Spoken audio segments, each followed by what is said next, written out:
सभी साथियों को हाथ जोड़ के नमस्कार। साथियों, आज एसकेएम की मीटिंग थी, संयुक्त किसान मोर्चा की सिंगू बॉर्डर के ऊपर, और तमाम देशवासी, सिर्फ देशवासी ही नहीं, इस आंदोलन को चाहने वाले, इस आंदोलन के समर्थक दुनिया के जिस भी कोने में बैठे हैं, उनको बेसब्री से इंतजार था कि भाई बैठक में क्या फैसला लिया जाएगा। तो आज जो बैठक हुई उसमें डेवलपमेंट ये हुई कि हमारे सीनियर लीडर्स के पास सरकार की तरफ से एक पत्र आया और उस पत्र में कुछ बातें लिखी हुई थी कि सरकार इन चीजों को मानने के लिए तैयार है। उसके बाद जो सरकार की तरफ से पत्र आया, जो उसमें पॉइंट्स लिखे हुए थे, उन पॉइंट्स के ऊपर हमारे एसकेएम की बड़ी बैठक में लगभग 5 घंटे तक विस्तृत तरीके से चर्चा हुई। उसके हर पहलू की छानबीन की गई, उसको पूरे तरीके से उसको विचारा गया और उसके बाद ये फैसला लिया गया कि उसमें बहुत सारे ऐतराज हैं किसान संगठनों को, एसकेएम को, और वो जब तक ऐतराज दूर नहीं होते तब तक आंदोलन जारी रहेगा। और एसकेएम की कल एक बैठक बुलाई गई है दोपहर 2 बजे को। जब तक जो हमारी एसकेएम की जो 5 मेंबर की हमने कमेटी बनाई सरकार से डायलॉग करने के लिए, सरकार से वार्तालाप करने के लिए, तो उस कमेटी को ये अधिकार है, उसकी ये ड्यूटी है कि वो उन ऐतराजों को दूर कराने का प्रयास करे। यदि सरकार वो दूर करने के लिए कोई डायलॉग करती है तो हमारे 5 मेंबर डायलॉग कर सकते हैं।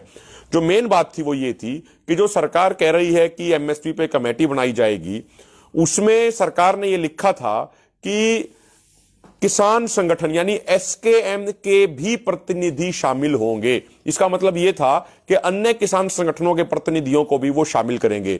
इसमें उन्होंने लिखा केंद्र सरकार के प्रतिनिधि, राज्य सरकारों के प्रतिनिधि, कुछ एक्सपर्ट्स कह रहे हैं, और फिर उन्होंने कहा एसकेएम के भी किसान प्रतिनिधि शामिल होंगे, यानी वो और किसान संगठनों को शामिल करना चाहते हैं। तो उसमें हमें इस चीज की शंका है कि वो ऐसे किसान संगठनों को उसमें लाएंगे जो हमेशा से एमएसपी का विरोध करते रहे हैं, जो हमेशा से इन 3 कानूनों को अच्छे बताते रहे, जिनका विरोध एसकेएम कर रहा था। बहुत सारे ऐसे एक तथाकथित किसान नेता हैं जिनको कई जो संस्थान होते हैं, फिक्की जैसे संस्थान हैं, वो उनको एक किसान नेता के तौर पे प्रोजेक्ट करते हैं। असल में वो किसान नेता नहीं होते, वो कॉर्पोरेट कहीं ना कहीं या सरकार के ही एजेंट होते हैं। जैसे अभी कुछ दिन पहले एक व्यक्ति ने पीसी करके कहा कि यदि एमएसपी गारंटी कानून बना दिया तो देश दिवालिया हो जाएगा। ये वो व्यक्ति था जो उस कमेटी में था जो सुप्रीम कोर्ट ने बनाई थी कानूनों के ऊपर, जिस कमेटी का बायकॉट, जिस कमेटी का बहिष्कार संयुक्त किसान मोर्चा ने किया था जनवरी के महीने में। हमारा सवाल इस पे यह है कि जो लोग एसकेएम के नेतृत्व में पिछले 1 साल से 0 से लेकर 50 डिग्री तक के तापमान में संघर्ष कर रहे हैं, जो एमएसपी की मांग कर रहे हैं, जो एमएसपी की डिमांड कर रहे हैं कि एमएसपी का कानून होना चाहिए, तो उनके प्रतिनिधि जाने चाहिए ना उस कमेटी में तो बातचीत करने के लिए। वही तो ईमानदारी से पक्ष रख पाएंगे। उन्हीं के ऊपर तो आंदोलनकारी किसानों का भरोसा है, आंदोलनकारी किसानों का विश्वास है। जो लोग एसी के बंद कमरों में बैठते हैं और तथाकथित वो किसान नेता बन जाते हैं जो आज तक किसी आंदोलन में नहीं आए, उनको कमेटी में लेकर सरकार क्या करना चाहती है? यदि सरकार उनको लेना चाहती है, सरकारी और दरबारी लोगों को, तो फिर सरकार की मंशा पे निश्चित तौर पे सवाल उठते हैं। दूसरी बात, सरकार ने कहा कि भाई आंदोलन समाप्ति के बाद वो केस वापसी कर लेंगे। हमारा बहुत कटु अनुभव रहा है पहले का। मध्य प्रदेश में मंदसौर गोलीकांड हुआ, उस समय भी कहा गया था केस वापसी होंगे, लेकिन केस वापसी नहीं हुए। 2016 में यहां पे जब जाट एजिटेशन हुआ था, उसमें भी कहा गया था वो केस वापसी करेंगे, लेकिन केस वापसी नहीं हुए। ये सरकार वैसे तो किसानों को अन्नदाता कहती है, लेकिन किसानों पे 1% भी विश्वास नहीं करती। आज तक ये ब्रह्मांड इस चीज का साक्ष्य है, किसानों ने किसी का विश्वास नहीं तोड़ा।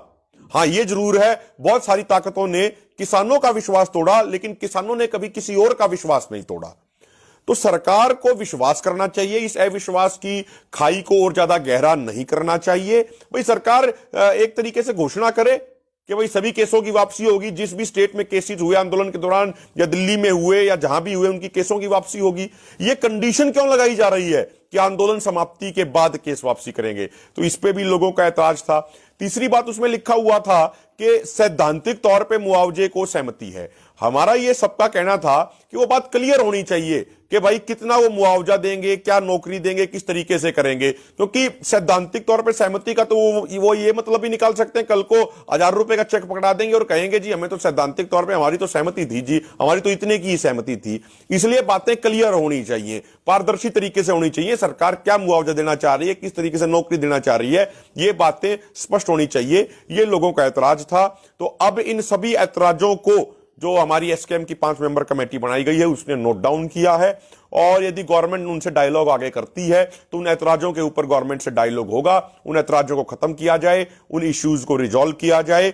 और इसीलिए कल 2 बजे मीटिंग बुलाई गई है, और यह जरूर फैसला लिया है एसकेएम ने कि भाई हम सारे एकजुट होके, बिल्कुल मुट्ठी बांध के, बिल्कुल मजबूती के साथ सारे इकट्ठे यहां पे आए थे, और जब यहां से मोर्चा फतेह करके जाएंगे तो तब भी इकट्ठे ही जाएंगे, सर्वसम्मति सर्वसहमति के साथ जाएंगे। हम बहुमत के साथ जाने वाले लोग नहीं हैं कि भाई 50 आदमी बैठे हैं तो 26 का बहुमत बना लिया और 24 की राय कुछ अलग हो। हम उस विचार के व्यक्ति नहीं हैं।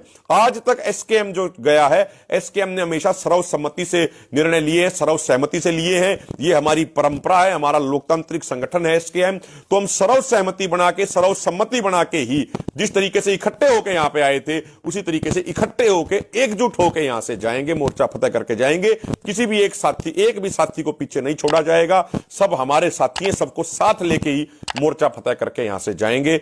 और अब कल हमारी बैठक होगी, उसमें क्या चर्चा होती है वो चर्चा हम आपको बैठक के बाद आगे बताएंगे। आपने हमें सुना, बहुत बहुत धन्यवाद। जय जवान, जय किसान, जय भारत।